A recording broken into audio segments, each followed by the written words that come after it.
How's it going, YouTube? We've got some work to do on the camper. I'm going to completely change the style on this. Right, if we have a look around it, we'll see how it is now, and then I can explain what I'm going to do. What I've got now is I've got the van sat on 20-inch wheels, and I've got it set up on the VMAX Extreme coilovers. Because the low look like that is exactly what I wanted when I first built this van. This is actually lifted up now to what it was before. I did used to have it so the arches were sat right over the tyres, but it's been lifted up since then. Mainly because it's broke down twice in the years I've had it.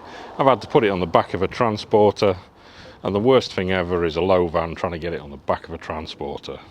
Right, one of the biggest issues I'm having with this is when I go camping, I'm hitting stuff, because I go camping, I go to these places that are a bit more out the way.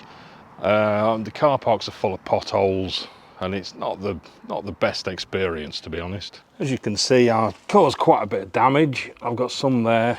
The front's a bit smashed in. This was when it was put on a transporter. I've gone through about 4 or 5 sets of these little rear skirts now because of these. The other issue is constantly being careful around these wheels, because every time you hit a pothole or anything like that, because it's such low profile, you're bottoming out and you're hitting the rim all the time. So I've got quite a bit of damage around the rims from hitting rocks and things. But as a road vehicle, it's perfect style. Looks really good. I do like this style, the lowered and the big wheels, but practical wise for what I do, this isn't right, so I need to change it. Right, so what I want to do is I want to go for this like swamper style. I don't like that word swamper, it's an awful word, so it's a bit more of an off-road style, but I need people to understand that I don't think this is an off-road vehicle. I'm doing it for the reason, so when I'm going off-road, or not so much off-road, to these awkward car parks where they've got the big potholes and banks that I'd like to drive up, that I can do it comfortably without worrying about the skirts and worrying about the wheels. So I'm going from low to high. And we'll have a look at the bits I've bought in a minute. I've got a load in the garage. The only things I've not got yet is the wheels. They're coming later on this month. But we've got quite a bit of work, and I want to change the style a bit as well. I was going to go for a facelift front end, but I'd completely decided against it because I thought that's just a generic look. So what I'm going to do is I'm going to try and leave it more or less as it is. See, if I feel under here, the original bumper is just there behind, and this is more or less the same height. Even with this little bit of skirt on here, it's still not taking it that much lower. What I'm going to do is I'm going to try and leave that on. I'm going to have a swap about of vehicles, so I'll take the van and I'm going to put it there near the garage. We'll jack the front end up, and then I'll show you the bull bar that I've got in a minute. I want to lift it up and get this bull bar fitted and see if we need to cut anything out around here. We're going to take these side rails off because I've got some side steps that come out a little bit further. They should look better. Some of the things I'm doing on this now are to make it more practical with what I want to do. Well, obviously the wheels and lifting it up, and a lot of the other bits are going to be just for show, just to match in with the style. These wheels are awful in some of the places I go camping. If you've seen my videos before, you see where I go. I go up Wales, go up Scotland, go up the Lake District, places like that. And I just want to be comfortable knowing that I'm not going to bottom out these wheels constantly, and I'm not going to ground myself like I did the other week in Wales. I grounded myself on the side rails. I couldn't get off a big rock. I didn't have a signal, so reason I'm doing this sort of thing, lifting it up, and I think it'll look good as well when it's done. Right, so what we'll do now is we'll have a look in the garage. Let's see some of the bits I've bought. Right, we've got an old set of side steps here. I've got like the checker plate on. The chrome, we'll talk about that in a minute. I've got a bull bar over here for the front. This is also chrome. This is not going to stay chrome. What we're going to do is this bull bar and these side steps there, we're going to cover them in the Raptor. We're going to make them a nice black textured finish like this, and I think that's going to look a lot nicer. So we'll get rid of all the chrome. Whilst we're doing that, I'm going to Raptor this skirt as well at the bottom, so we're going to make that a bit more hard wearing and a bit more looking in with the style, so that'll be a nice textured matte finish.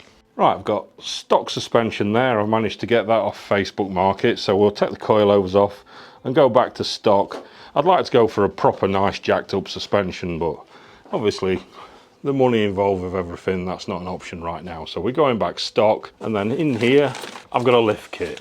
We'll have a proper look at this when we come to fit it. but this is a 25mm lift kit for the stock suspension. Right, in this box here, I've got some paint. This paint here, I've not opened it yet, but this is a military grade vehicle paint that's like a matte finish, and this is in a graphite grey colour, so it's almost black. Hopefully, I've not opened it yet, we'll have a look. What I'm going to do with that is I'm going to paint the rest of the front bumper in that, so that's going to be like a matte dark grey, so it's almost the commercial look. I'm going to sort out all this grille, paint all that, make that look nice, so the front end's going to be like a matte dark grey finish.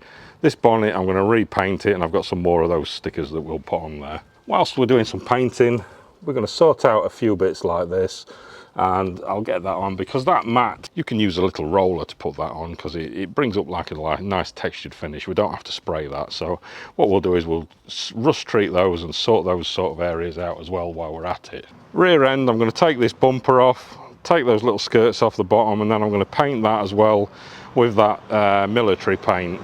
These bits under the lights as well, I'll probably do those in that matte military paint as well, just to add a bit of dark matte colour around the back. Because I'm rollering it on, it's going to look like a textured finish, so I think that'll look good.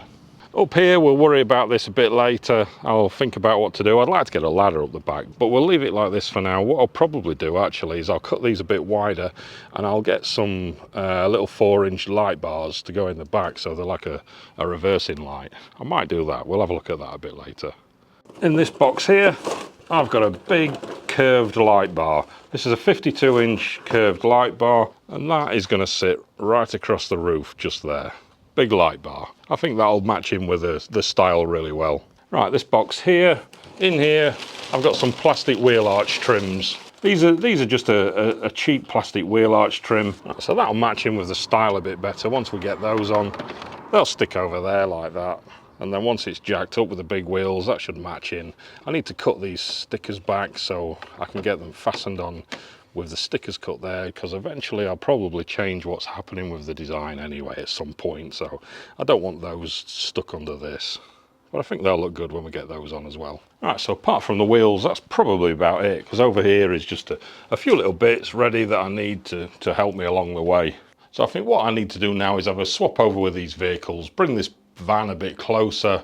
Let's have a look. What I'd like to do is I'd probably like to have a look at that military paint, see how that lays. So right at the top of the windscreen, I've got some little bits of rust showing through where I didn't do a very good job of painting it at the beginning. So what I might do is sand those down, paint a little block at the top with this military paint, because that'll sit behind the light bar at the top anyway, so it won't really affect anything. So let's have a swap about.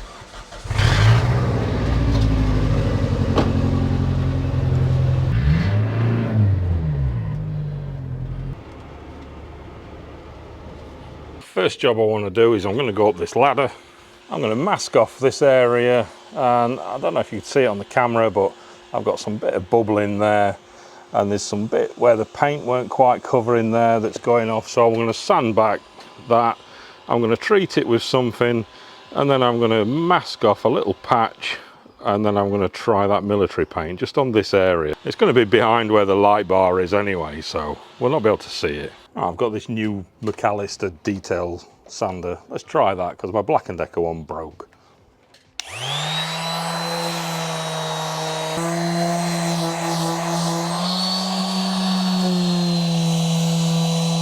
Right, let's have a look at this military paint. This is military vehicle paint matte, RAL 9011. Let's open it up and have a look at it, shall we? Ah, there you are. As you can see, it's almost black. It's like a grey. So what I'm going to do is I'm going to roller a bit onto that bit on the roof, just to see what it looks like. Because we can play around with it and take it off if it doesn't look any good. So let's try that.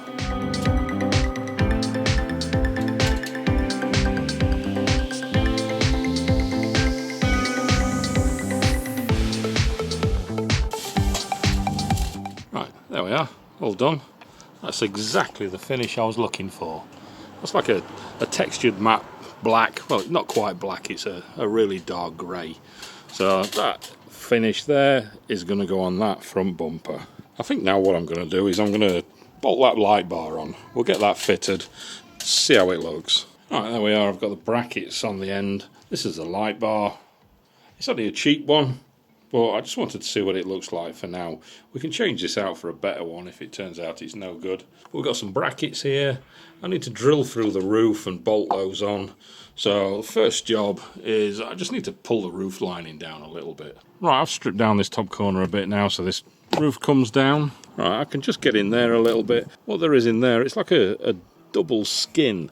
So what I'm going to have to do is I'm going to have to drill through there, and I'll go straight through both skins, and then on the inside one I can get a bigger drill bit, and I can drill a bigger hole so I can get a socket in, and then I can tighten up the nut on the back.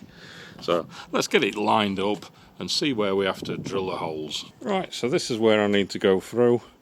What I'll do is I'll keep drilling until I get through both skins. There you are. I'm through the first one. You can hear it. That's hitting the second one. Right, I'll drill through and go straight through the second skin now. Right, it's actually 3 skins. So I've gone through 2. I'll get to the third one now. Right, there we are. We're all the way through. Right, not sure if you can see it properly, but it's come all the way through to the inside, so we need a bit longer bolts. Right, I've got a bolt and a nut ready. The bracket goes on. It's got like a rubber gasket to stop the water getting inside, but I've got some Evo stick as well, so I'm going to seal the hole as well so we don't get anything inside. Got to make sure I don't tighten this up too much because it's going through different layers, so it'll crush. So let's get this bolted on and then I'll do the other side. I changed my mind with this little rubber bit. I've taken that off because it didn't sit very nice. So I've just used Evo stick underneath this bracket and underneath this bolt just to seal everything. That'll stop any water getting in. So that feels a lot better. Let's do the other side and get this bar on. Right, that's it, both brackets on. What I've done here is I've drilled another hole at the back here for the cable to go through. So when I put this bracket on, I'm going to put the cable through, and then I can Evo stick around there as well just to seal that hole up, just to make sure no water gets in. I'm going to fit this light bar on now and then we'll have a look at it. Alright, there it is mounted. You can see there where I've Evo sticked that cable going through. Let's clear these tools off the roof and let's have a stand back and a look at it. But the first thing I noticed from up here is how the curved follows the profile of the windscreen. So I do like the curved better than the straight already. Oh yeah, I do like that. That looks good up there. That's the first bit to our off-road kind of look. That does look good. And I bet it's bright as well once we wire it up. Right, I'm going to pull this inside back together in a second. What I will do though is I'll just leave this cable just going down this pillar for now. Because what I'm going to do is I'm going to wire it in somewhere, either together with the front light or replacing the front light down at the bottom. So I'll worry about that later, but for now I'll stick everything back together as it is. But the main purpose of me fitting this today is I wanted to try this military paint just to see what it looked like. I want to get it all on this bumper there, do the whole bumper in that colour, just to make it look like a textured, not quite black look. So it's similar to the commercial, but I'm sticking to my own style with the skirt and everything on, because the skirt doesn't really stick down any lower. So I think for the next job, to make this whole thing easier for me, because I need to go under the front and fit the bull bar and then take the front bumper off to paint it and probably modify it around the bull bar and a few things like that. But to make that bit easier, the next job is I'm going to fit this standard suspension back on. I'm going to take those coilovers off, put the standard suspension back on and fit the lift kit. So that's going to be the next video. So comment below what you think of my plans. Nobody's seen the wheels yet, obviously, because they're not coming till the end of the month. They do look nice, and they've got the big BF Goodrich tyres on, so it's going to match in perfectly with everything. So comment below, let me know what you think of this change. I'm doing it for practical reasons. I do understand it's not a 4x4 before people start mentioning, oh, it's not a proper off-roader and everything else. I know, I just don't want to mess around with potholes and things like that anymore. So I'm doing it this style, but I still want to stick to the pre-facelift look. I still want to stick to my own style, so it's not just a commercial look or a facelift look or something like that. So I'm going to keep it my own style. Next video, we're going to sort out the suspension. So like the video if you liked it. Subscribe if you want to see more of this. And don't forget we've got the MR2. Got some big plans for that. And I will catch you guys later. Cheers.